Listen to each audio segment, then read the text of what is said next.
Guys, and welcome back to EQ Planes, and today I'll be filming a Christmas unboxing video. So without further ado, let's get into this. Here we have the Buffalo Airways Curtiss C-46.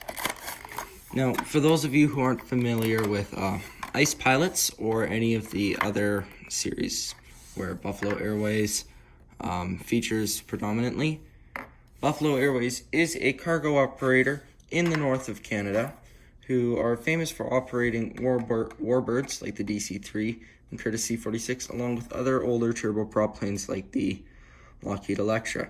Now, this is a new Aero Classics release of the plane. Here you can see, I think they've done a very good job with it. They've got the green on the wings and all the small little details right. As you can see, let's just see if we can get the camera to focus here. I have the Buffalo Airways logo on the tail. Now, you see those people in the windows there. Now, those aren't actual people they've painted in there. That is just part of the livery that's on this Curtiss C-46. But otherwise, yes, I think they've done a very good job on this mold. If you like Ice Pilots or have a Canadian airport, I'd highly suggest getting this if you could.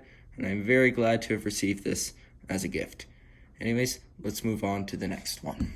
Our next model is the Air Canada E190. Now, this is a Gemini Jets plane released in what it looks to be 2016. Now, I've been wanting this plane for a while. I've flown the E190 several times, so I figured it'd be nice to have a model of it, and I'm just a fan of Air Canada's old livery in general.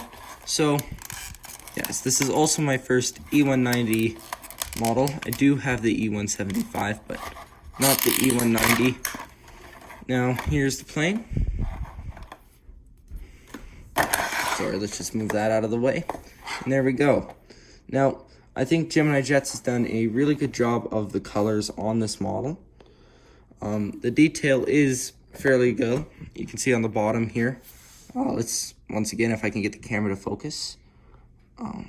There we go. Of the bottom, you can see you've got all the little details. Their E190 mold's not bad. There are some parts that could be improved on the E190 mold, like the bottom line that runs here, but overall this is a model I'm also very glad to have. Anyways, let's move on to the next one. We have the Royal Jordanian 787-8. Now, this is a 2021 release. I believe they did release this in the summer. Now, I've always really liked Royal Jordanian's color scheme. I actually had in 1-500 a Royal Jordanian L1011. Unfortunately, I broke the landing gear off it as I was a fair bit younger. But yeah, now I have this new Royal Jordanian 787-8, which the livery still looks absolutely excellent on. Now, this is also my first 787-8 in my collection altogether.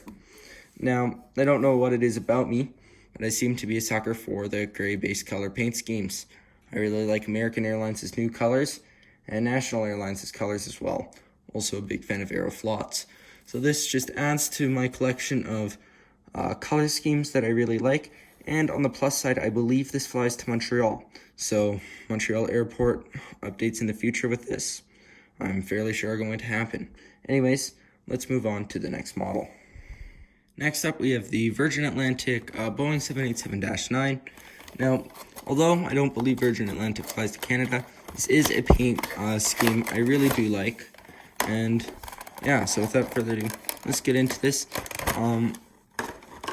As I said, Virgin Atlantic's colors are really nice. The things that I like about it in terms of this color scheme are not only, once again, the grayish tinted fuselage, which is always a win in my eyes, but the cherry red color, which Gemini Jets has done an immaculate job on. That is a very nice cherry red. Now, I do like Gemini Jet 787-9 molds. Now, NG Models does do a bit better job than this, but Gemini Jets is certainly adequate when it comes to their 787 molds. Now, anyways, I'd like to thank you guys for watching, and also thank you to my family for these excellent gifts. Anyways, see you guys back next time.